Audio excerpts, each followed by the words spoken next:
ಭಗವಾನ್ ಮಹಾವೀರ ಜಯಂತಿ ಭವ್ಯವಾಗಿ ಆಚರಣೆ. ಬೋರೆಗಾಂವ್ ನಗರದಲ್ಲಿ ಭಗವಾನ್ ಮಹಾವೀರ ಜಯಂತಿ ಅಂಗವಾಗಿ ಆಯೋಜಿಸಲಾದ ಕಾರ್ಯಕ್ರಮ ಅತ್ಯಂತ ಭಕ್ತಿ ಭಾವದಿಂದ ಹಾಗೂ ಉತ್ಸಾಹ ಭರಿತವಾಗಿ ನಡೆಯಿತು. ಈ ಪವಿತ್ರ ಸಂದರ್ಭದಲ್ಲಿ ಯುವ ನಾಯಕ ಶ್ರೀ ಉತ್ತಮಣ್ಣ ಪಾಟೀಲ್ ಅವರ ಮುಖ್ಯ ಉಪಸ್ಥಿತಿಯಲ್ಲಿ ಭಗವಾನ್ ಮಹಾವೀರ ಪವಿತ್ರ ಪ್ರತಿಮೆಗೆ ಪೂಜೆ ಸಲ್ಲಿಸಿ ಕಾರ್ಯಕ್ರಮಕ್ಕೆ ಶುಭಾರಂಭ ಮಾಡಲಾಯಿತು. ನಂತರ ಬೋರೆಗಾಂವ್ ನಗರದಲ್ಲಿ ಭವ್ಯ ಹಾಗೂ ಆಕರ್ಷಕ ಮೆರವಣಿಗೆ ನಡೆಯಿತು. ಈ ಮೆರವಣಿಗೆಯಲ್ಲಿ ವಿವಿಧ ಕ್ಷೇತ್ರದ ಗಣ್ಯರು, ಪದಾಧಿಕಾರಿಗಳು, ಶ್ರವಕ-ಶ್ರವಿಕಿಗಳು, ನಾಗರಿಕರು ಮತ್ತು ಯುವಕರು ದೊಡ್ಡ ಸಂಖ್ಯೆಯಲ್ಲಿ ಉತ್ಸಾಹದಿಂದ ಭಾಗವಹಿಸಿದರು.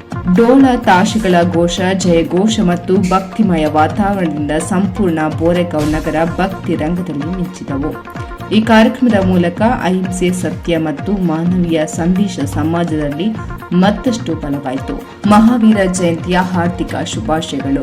Bureau report, Imran Mulla.